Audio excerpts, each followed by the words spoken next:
And welcome back to instant Seekh. मेरा नाम है प्रीति वैष्णव और अब हम करने वाले हैं 51 टू 75 जो हम एमएस सेट का सीरीज कर रहे हैं पीवाईक्यूज के। तो 50 क्वेश्चन हम अब तक कर चुके हैं। आज हम 51 से आगे स्टार्ट करेंगे।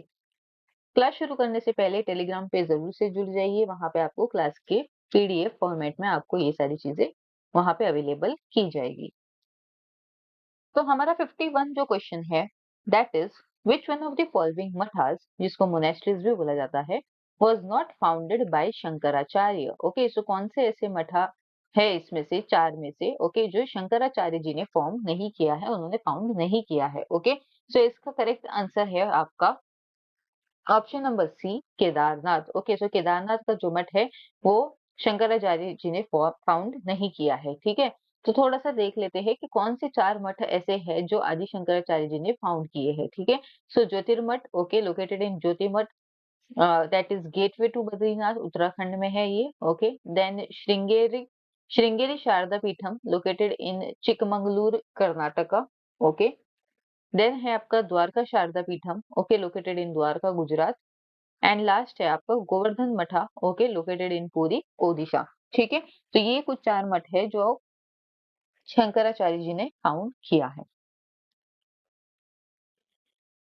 Next, dash built a madrasa near Hauz i Shamsi and another at Siri. ठीक है, सो हाउसेस हमसी और सीरी के यहाँ पे मदरसे किसने बनाए हैं। ओके, तो यहाँ पे आपका करेक्ट आंसर हो जाएगा फिरोज तुगलक, फिरोज शाह तुगलक जिसको हम बोलते हैं। Okay, so that will be your correct answer. Firoz Shah Tughlaq ने बहुत सारी ऐसी कंस्ट्रक्शन का काम बहुत हुआ है फिरोज शाह तुगलक के टाइम फ्रेम पे। Okay, now next, which of the following Sufi scholars translated सुख सप्तति एंड रति रहस्य फ्रॉम संस्कृत टू पर्शियन। ठीक है, सो ऐसी दो बुक्स है जो संस्कृत टू पर्शियन किसने ट्रांसलेट की है। ओके, सो बहुत ही फैक्चुअल सा क्वेश्चन है यहाँ पे। ओके, तो यहाँ पे जो करेक्ट आंसर है वो है आपका D, Khwaja Ziauddin Naqshbandi. Okay, Khwaja Ziauddin Naqshbandi. Sikh Guru dash completed the compilation of आदि ग्रंथ साहिब। ठीक है, आदि ग्रंथ साहिब का कंपाइलेशन किसने किया है। ठीक है, सो सिख गुरु, सिखों की जो होली बुक है, ओके, जो धार्मिक ग्रंथ है आदि ग्रंथ साहिब, उसका कंपाइलेशन किसने किया है। तो उसका कंपाइलेशन हुआ है गुरु अर्जन के द्वारा। ओके, सो गुरु अर्जन जी ने इसको कंपाइल किया था। ठीक है, इसी के साथ एक बार देख लेते हैं सिख गुरु एंड देयर कॉन्ट्रीब्यूशंस। ठीक है, सो पहले सिख गुरु है आपके गुरु नानक देव जी। ओके, इनका टेन्योर 1469 टू 1539 है। He is founder of Sikhism. Okay, emphasized एक ओंकार, that is one God. Okay, he rejected caste system, इन्होंने reject किया community kitchen, langar, okay, and traveled extensively to spread his teachings. ठीक है, so ये सब इनके इन्होंने किया है, इनके टाइम फ्रेम पे ये सारी चीजें स्टार्ट हुई है।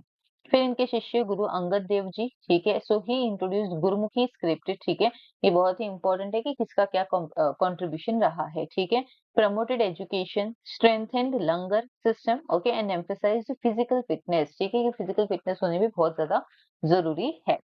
फिर आते हैं गुरु अमरदास जी। ओके, तो यहाँ पे ही establish Manji and Piri system for administration, introduced Anand Karaj, that is Sikh marriage, okay, and fought against sati and caste discrimination. ठीक है, गुरु Ramdas ji, so he founded Amritsar city, started the construction of Harmandir Sahib, that is हम जिसको गोल्डन टेम्पल के नाम से जो famous है, okay, and introduced Sikh wedding him, okay, जिसको हम लावन बोलते हैं। गुरु अर्जन देव जी, जिसके ऊपर अभी क्वेश्चन था, सो ही कंपाइल्ड द आदि ग्रंथ, जिसको लेटर गुरु ग्रंथ साहिब बोला जाता है। Completed the construction of Golden Temple with 4 open doors, okay, introduced Dasvandh वंध, that is donation system, and first Sikh martyr, okay, he was executed by Jahangir. So Jahangir के द्वारा इनकी इनको इनकी हत्या की गई थी। ठीक है, सो ये शहीद हुए थे। तो ये पहले सिख गुरु है जो शहीद हुए थे।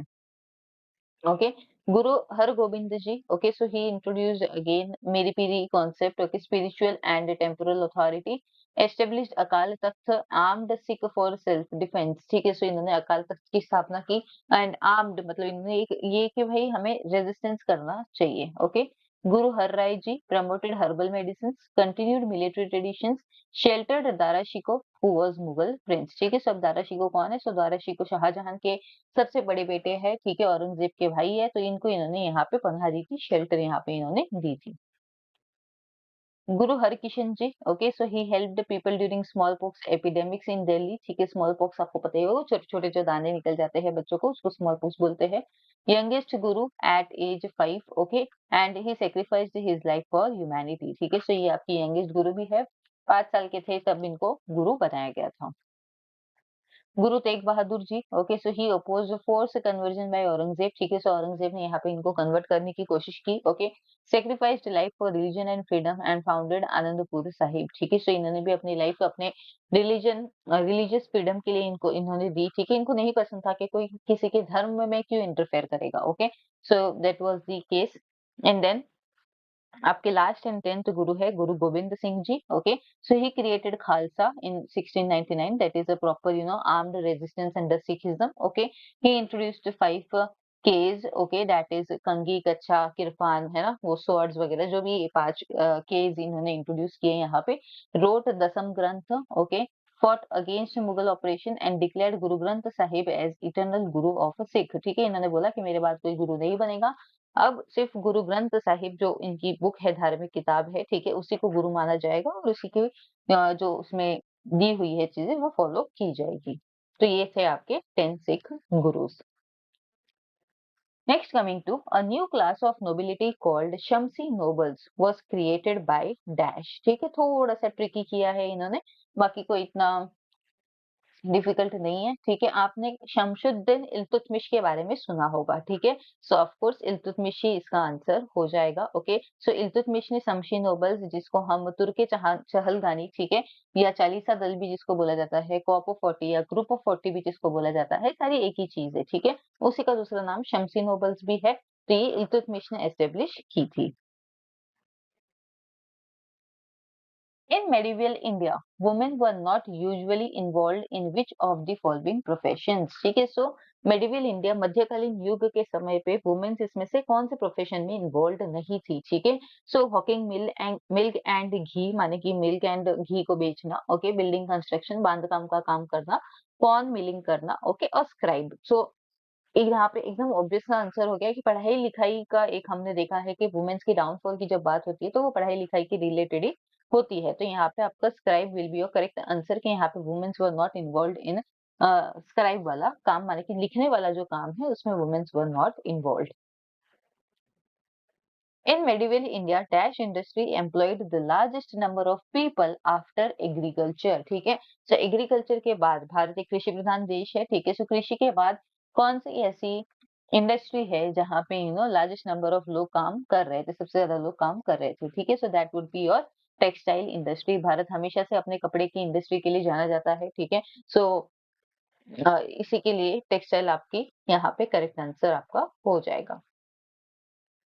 Next coming to which were the most popular themes in Rajput Ragamala paintings, ठीक है, सो रागमाला पेंटिंग्स जैसे कि म्यूजिकल नोट्स या म्यूजिकल मूड्स उस पेंटिंग्स में दर्शाया जाता है अलग अलग ह्यूमन फिगर्स के थ्रू, ठीक है, तो उसको हम रागमाला पेंटिंग बोलते हैं, ठीक है, राग माने की सुर, ओके, सो वैसे ही इसमें से ये पूछ रहा है कि कौन से थीम इसमें दर्शाया जाता है, ठीक है, सो यहाँ पे जिसको लाइक थोड़ा बहुत भी नहीं पता होगा वो गलत ऑप्शन पे पहुंच जाएगा, यहाँ पे थोड़ा सा आपको यहाँ पे जानकारी होनी चाहिए, ठीक है, सो उसका करेक्ट आंसर हो जाएगा एपिसोड फ्रॉम कृष्णा's लाइफ, जो भगवान कृष्ण की लाइफ से यहाँ पे अलग अलग एपिसोड्स यहाँ पे दर्शाए जाते हैं, ठीक है, तो यहाँ पे आपका करेक्ट आंसर हो जाएगा ऑप्शन नंबर ए।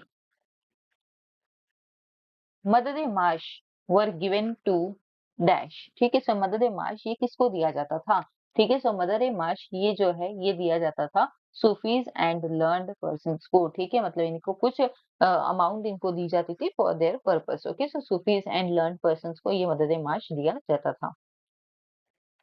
कीर्ति मुख occurs on the dash of Maratha temples, ठीक है, सो कीर्ति मुख ये मराठा टेम्पल्स के किस पार्ट में आपको ये देखने के लिए मिलते हैं, ठीक है, सो यहाँ पे थोड़ा सा यू नो गड़बड़ है कि चारों भी आंसर करेक्ट है, ठीक है, सो इसके आपके चारों भी आंसर यहाँ पे करेक्ट हो जाएंगे, जो सेट की जो ऑफिशियल आंसर की है उसमें भी ये चारों भी ऑप्शंस को करेक्ट माना गया है, ठीक है, सो ए बी सी और डी चारों भी ऑप्शन इसमें करेक्ट है। देखो ऐसे में क्या करना है, भले ही आपको कंफ्यूजन हो, नेगेटिव मार्किंग तो है नहीं, यहाँ पे आपको सारे आंसर टिक करके आने हैं, अगर आप ऐसे में अगर आप इसमें से 4 में से कोई भी एक आंसर को टिक करते हो और अगर ऑफिशियल आंसर की में चारों भी आंसर को माना गया है, तो वो पॉइंट आपका वहाँ पे कंसीडर हो गए, मार्क्स आपका वहाँ पे कंसीडर होगा।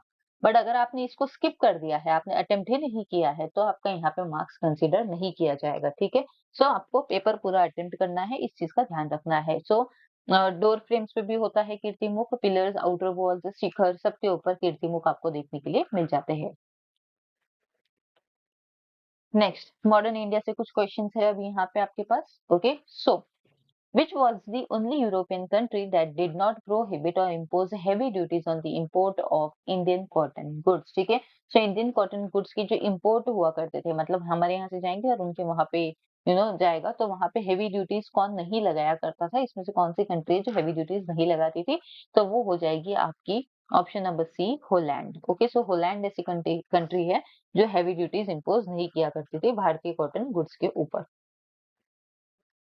Before 1857, the highest post in the civil administration of the East India Company that an Indian could afford, okay, that an Indian could occupy was dash। ठीक है, यहाँ पे कौन सी ऐसी पोस्ट है जो ईस्ट इंडिया कंपनी के एडमिनिस्ट्रेशन के आने से पहले एक इंडियन को दी जाती थी? ठीक है, वो है आपका पोजीशन ए, सदर अमीन। ठीक है, सदर अमीन की जो पोजीशन है वो यहाँ पे सबसे हाईएस्ट रिकॉग्नाइज्ड ऑफिस पोजीशन हुआ करती थी। Who set up the Society of Trade in 1760s to distribute the profit of salt monopoly in fixed proportion according to ranks in the East India Company? ठीक है, तो यहाँ पे 1760 के दशक में, ठीक है, यहाँ पे किसने ये काम किया है सॉल्ट वाला, कि सॉल्ट मोनोपोली के लिए फिक्स प्रॉफिट डिस्ट्रीब्यूशन के यहाँ पे बात हुई है। ठीक है, यहाँ पे आपका करेक्ट आंसर हो जाएगा Robert Clive.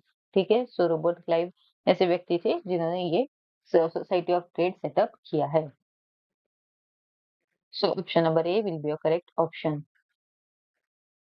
The following governors submitted a detailed report on the territories conquered from the Peshwas in October 1819। ठीक है, थर्ड मराठा वॉर जो होता है उसमें माउंट स्टुअर्ट एल्फिंस्टन का इंपॉर्टेंट रोल रहा है। ऑफ कोर्स जब पूरा हो गया कि पेशवास के पास से कौन सी टेरिटरीज उन्होंने कॉन्कर की है, तो उसका रिपोर्ट भी कौन सबमिट करेगा? Of course mount Stuart Elphinstone वहां पे वो रिपोर्ट सबमिट करेंगे। तो इसका आपका करेक्ट आंसर हो जाता है माउंट स्टुअर्ट एल्फिंस्टन।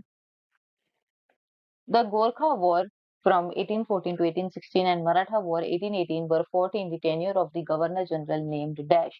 कौन से गवर्नर जनरल थे उस समय जब ये वॉर्स लड़े गए? ठीक है, इसका करेक्ट आंसर हो जाएगा आपका Lord Hastings. Okay, Lord Hastings will be your correct answer. अब एक बार देख लेते हैं कि क्या-क्या यहाँ पे किस-किस गवर्नर जनरल के टाइम फ्रेम पे भारत में क्या-क्या हुआ है, कौन से इंपॉर्टेंट मेजर बैटल्स, वॉर्स या कॉन्फ्लिक्ट लड़े गए हैं। ठीक है, वॉरेन हेस्टिंग्स आपके फर्स्ट गवर्नर जनरल थे। 1772 से लेके 1785 तक। तो यहाँ पे first Anglo Maratha war fight हुआ, सेकंड एंग्लो मैसूर वॉर यहाँ पे हुआ। ओके, देन लॉर्ड कॉर्नवालिस है आपका, third Anglo Mysore war, sir John Shore. ठीक है, कोई ऐसा बैटल आपको देखने के लिए नहीं मिलता है, बट हाँ, ट्रीटी ऑफ बसेन। Okay, Lord Wellesley fourth Anglo Mysore war, second Anglo Maratha war. Okay, Lord Cornwallis second term के लिए यहाँ पे आते हैं, नो मेजर बैटल और इनकी मृत्यु हो जाती है। ओके, इसके बाद में सर जॉर्ज बार्लो आते हैं, यहाँ पे भी आपको कोई मेजर वॉर देखने के लिए नहीं मिलता। ओके, अब देखो यहाँ पे भले वॉर है या नहीं है उससे आपको मतलब नहीं होना चाहिए, आपको इस तरफ ये भी देखना है कि आपको ये सीक्वेंस में याद होना चाहिए। काफी बार ऐसे नेट के एग्जाम में ऐसा आता है कि आपको गवर्नर जनरल से वॉइसरॉयज दे दिए जाएंगे and they will ask you to arrange it in ascending और डिसेंडिंग ऑर्डर। ठीक है, तो वहां पे आपको ये अरेंज करना भी आना चाहिए। तो ये आपका एक अच्छा खासा लिस्ट यहाँ पे प्रिपेयर हो जाता है। Okay, Lord Minto one, conquest of Mauritius and treaty of Amritsar. Okay, Lord Hastings, third Anglo Maratha war. Okay, और गुरखा वॉर जिसके ऊपर अभी क्वेश्चन था ही।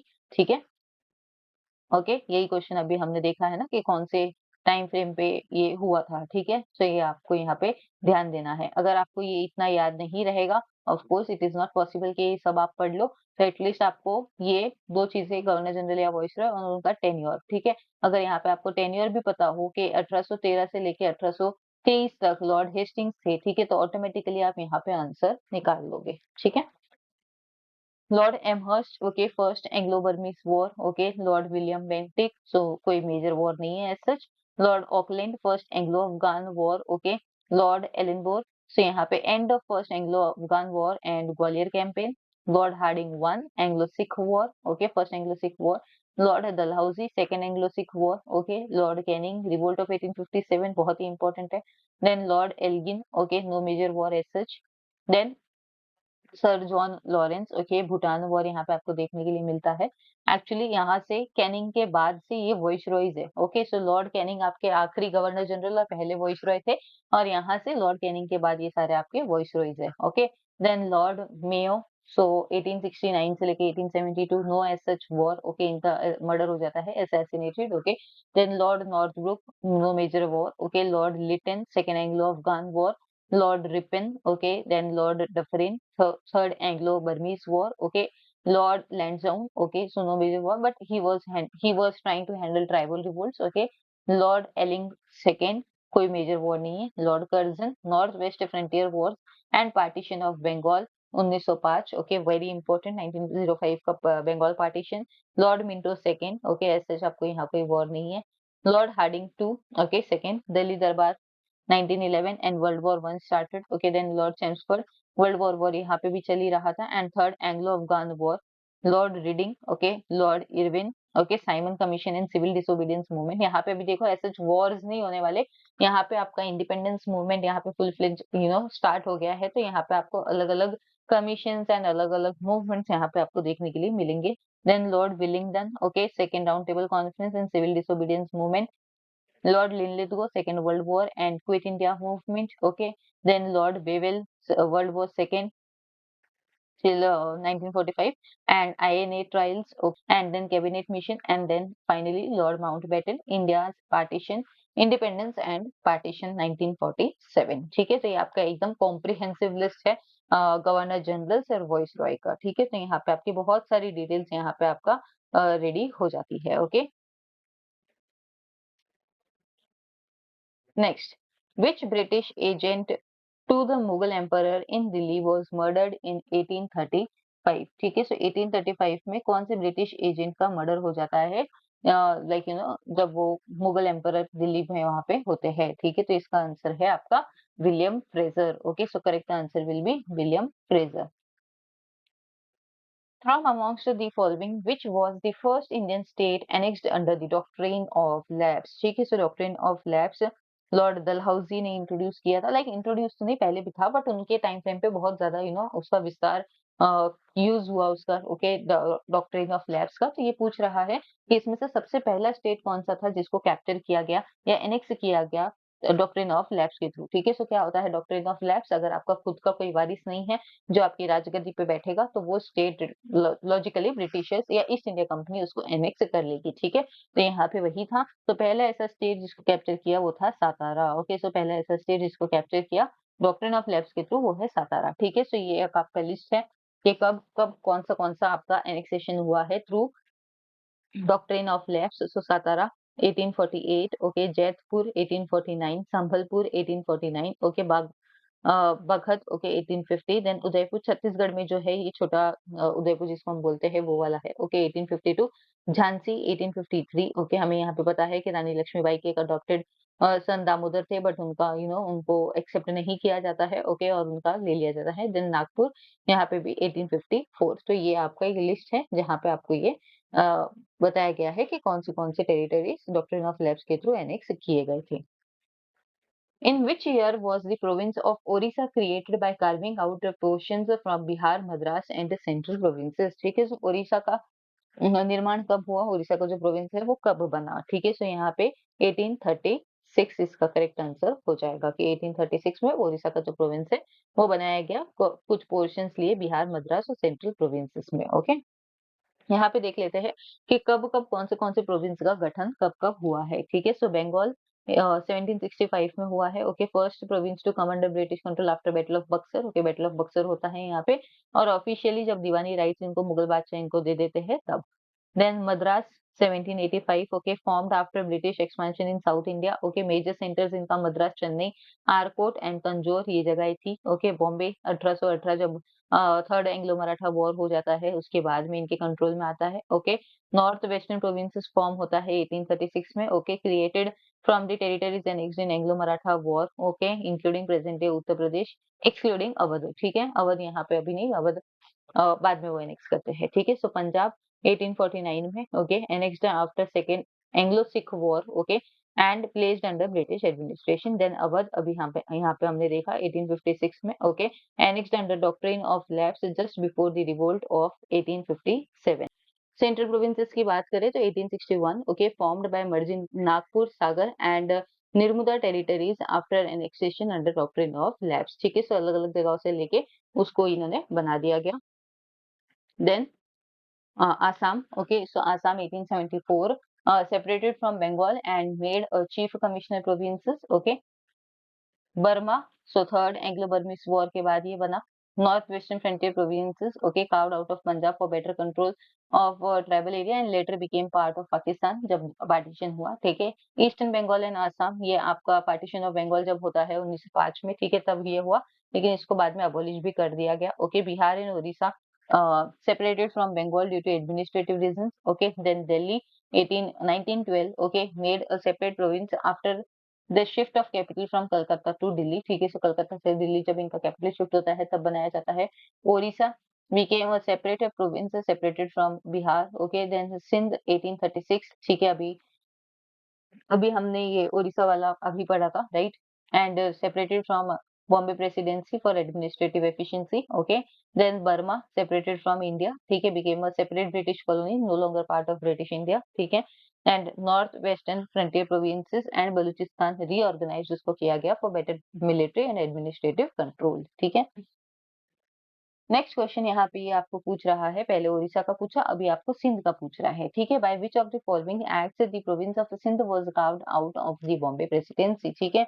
सो कौन से एक्ट के तहत ये डिसाइड हुआ था कि सिंध को हमें अलग करना है बॉम्बे प्रेसिडेंसी से, ओके। सो ये एक्ट था, अभी यहाँ पे अगर आप ध्यान दो तो यहाँ पे हमने पढ़ा है कि 1936 में ये अलग हुआ है, ठीक है। सो ऑफकोर्स एक्ट इसके पहले ही आया होगा। सो जस्ट पहले का अगर ईयर हम यहाँ पे देखें, सो द एक्ट ऑफ 1935 यहाँ पे ये अलग किया गया था। इस एक्ट के थ्रू ये डिसाइड हुआ था कि हम अलग करेंगे और अगले साल 1936 में उसको अलग कर देते हैं। Dyarchy system was introduced by which of the following acts, ठीक है। सो ये बहुत ही again a very basic question from modern India. So यहाँ पे आपका the correct answer will be the government of India act 1919, okay, 1919 Bharat सरकार अधिनियम के तहत इसको यहाँ पे डायरकी सिस्टम को लागू किया गया था, ओके। सो ये आपके एक्ट्स है जो भारत में समय समय पर लागू किए गए, ठीक है। So regulating act 1773, okay, first attempt to regulate East India company, ठीक है। यहाँ पे governor of Bengal became governor general of Bengal and supreme court was established in Kolkata, ठीक है। सो कौन से एक्ट के तहत क्या क्या हुआ वो भी हम यहाँ पे देख रहे हैं। Prince India act 1784, okay. So dual system of governance यहाँ पे लाया गया, companies commercial affairs under the court of directors, okay, and political affairs under the board of council. Charter Act 1813 ended the company's trade monopoly, ठीक है। सो यहाँ पे trade monopoly सिर्फ चाय एंड चाइना के साथ ही ये मोनोपोली रख सकते थे, बाकी सब चीजों के लिए यहाँ पे इनका मोनोपोली खत्म कर दिया गया, okay. So T and China, okay, and allowed Christian missionaries in India. Charter Act 1833, okay, Governor General of Bengal became Governor General of India, ठीक है, Lord William Bentinck was the first and ended company's trading activities, ठीक है। Then Charter Act of 1853, so यहाँ पे first act to introduce open competitive exams for civil services, यहाँ पे civil services के exams होने start हुए, okay, and Legislative Council expanded, Government of India Act 1858, ठीक है। सो यहाँ पे आपका ईस्ट इंडिया कंपनी का रूल खत्म हो जाता है, पावर ब्रिटिश क्राउन को ट्रांसफर हो जाती है, okay. And secretary of state for India was introduced, तो यहीं पे आपका गवर्नर जनरल खत्म हो जाते हैं, वॉइसरॉयज आने स्टार्ट हो जाते हैं, ठीक है। फिर है आपका Indian council act 1861, okay, introduce portfolio system and allowed limited Indian participation in legislative council, ठीक है। सो लेजिस्लेटिव काउंसिल में लिमिटेड इंडिया का पार्टिसिपेशन वहां पे देखने के लिए मिलता है। Indian Council Act 1892, okay, so it increased the number of non-official members, allowed indirect elections, okay, nomination by local bodies. Indian Council Act 1909, जिसको हम पार्लियामेंट्री रिफॉर्म्स के नाम से भी जानते हैं। तो यहाँ पे सेपरेट इलेक्टोरेट फॉर मुस्लिम्स यहाँ पे हमको देखने के लिए मिलता है। Increase Indian representation in legislative councils, government of India act 1919, okay, Montek Chelmsford reform भी हम इसको बोलते हैं। सो यहीं पे इंट्रोड्यूस हुआ डायर की ड्यूअल गवर्नमेंट, जो अभी हमने पढ़ा, okay. Expanded legislative council, first time Indians given control over some departments, ठीक है। सो धीरे धीरे प्रोग्रेस हुआ। गवर्नमेंट ऑफ इंडिया एक्ट 1935, ठीक है। सो provincial autonomy granted, introduced bicameral legislature at the center, okay, and proposed all India federation, not implemented, ठीक है। And finally है आपका Indian Independence Act 1947, declared India's independence, created India and Pakistan as a separate dominions and end of British rule, okay। So हमने ये सारे act देख लिए, कहाँ से इनको ट्रेडिंग राइट्स मिले और कहाँ पे फाइनली भारत आजाद हुआ, ठीक है।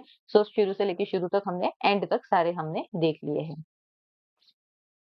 The main item of export by the East India Company from the Deccan were dash, ठीक है। सो ईस्ट इंडिया कंपनी का मेन एक्सपोर्ट आइटम यहाँ पे क्या था, थोड़ा सा भी अगर हम यहाँ पे ध्यान दें, सो of course cotton and sugar, ठीक है। सो कॉटन बहुत अच्छी क्वालिटी का यहाँ पे डेक्कन में प्रोड्यूस होता है, ब्लैक सॉइल है, ओके। एंड शुगर भी यहाँ पे, शुगर केन भी बहुत अच्छे से प्रोड्यूस होते हैं, तो शुगर भी अच्छा प्रोड्यूस यहाँ पे होता है। तो यही आपके एक्सपोर्ट के आइटम्स थे for east India company. The Bada Imad Bada of Lucknow was constructed as a part of the relief measures taken during Dash. Okay, so कौन से टाइम फ्रेम पे किसके लिए ये एज रिलीफ मेजर यहाँ पे बनाया गया, तो ये आपका बनाया गया फेमाइन ऑफ 1784, ठीक है। सो द फेमाइन ऑफ 1784 के लिए इसको यहाँ पे बनाया गया था लखनऊ में। In 1882, Lord Ripon continued the policy of financial decentralization inaugurated under Lord Mayo. The following financial heads was not part of it, ठीक है। So लॉर्ड रिपन ने यहाँ पे 1882 में इन्होंने फाइनेंशियल डिसेंट्रलाइजेशन की पॉलिसी को यहाँ पे कंटिन्यू करते हुए जो लॉर्ड मेयो के अंदर बनाया था, वो बोल रहे हैं कि इसमें से कौन सा पार्ट उसका नहीं था, ठीक है। तो यहाँ पे ट्रेड हेड्स यहाँ पे उनके नहीं हुआ करते थे। In 1870, the London Times reported that Dash organized a public meeting in Bombay to protest against the rise in income tax, ठीक है। सो इनकम टैक्स, अब यहाँ पे कौन सा ऐसा है जो 1870 में इन्होंने एक पब्लिक मीटिंग बुलाई, ठीक है, बॉम्बे में, किसके खिलाफ, तो इन राइजिंग इनकम टैक्स के खिलाफ, ठीक है। तो यहाँ पे आपका करेक्ट आंसर बॉम्बे की बात हो रही है, so Bombay association will be your correct option, ठीक है। बॉम्बे एसोसिएशन की बात करें, सो आपका बॉम्बे का पहला पॉलिटिकल ऑर्गेनाइजेशन है ये, जो उस समय पे बनाया गया था, ठीक है। So Bombay association was the first political organization in Bombay presidency. It was founded in 1852 by Jagannath Shankar Sheth, ठीक है, जिसको हम आर्किटेक्ट ऑफ मॉडर्न बॉम्बे भी बोले जाते हैं। ये बहुत काम किया है इन्होंने, ठीक है। So the associations goal was to voice public grievances against the British, ठीक है। सो ब्रिटिश के खिलाफ आवाज उठाना ये इस एसोसिएशन का काम था। अगर इस एसोसिएशन के अदर मेंबर्स की बात करें, तो सारे ही अदर बहुत ही बड़े बड़े पर्सनालिटीज यहाँ इस एसोसिएशन से जुड़े हुए हैं। Sir Jamsetjee Jeejeebhoy, okay, first president of the association. Dadabhai Naoroji, okay, member है। देन नवरोजी फरदुन जी आना चाहिए था यहाँ पे, okay, Furdunji member of the association. Vinayak Shankar Sheth, okay, secretary of the organization. And doctor Bhau Daji Lad, secretary of the organisation, ठीक है। तो यहाँ पे ये हमें अलग अलग ऑर्गेनाइजेशन देखने के लिए मिलते हैं बहुत सारे, okay. The Bombay Tract and Book Society published a Marathi book entitled Urs व यात्री संबंधी जरीमरी या विषयीचे संभाषणे, ओके। ये बुक कौन से इसमें पब्लिश की गई है वो आपको बताना है। अगेन बहुत ही फैक्चुअल क्वेश्चन, ठीक है, इतना आपको यहाँ दिमाग नहीं लगाना है। सो 1860 will be your correct option, okay। So 1860 is your correct option for this particular question. So that's it for this particular class. I hope you have understood, ठीक है। कॉन्सेप्ट्स और वीडियोस अच्छा लगा हो, आपको समझ में आया हो कुछ, okay. So like share subscribe जरूर कर लीजिए, okay. And thank you so much. Stay tuned, stay connected. जय हिंद।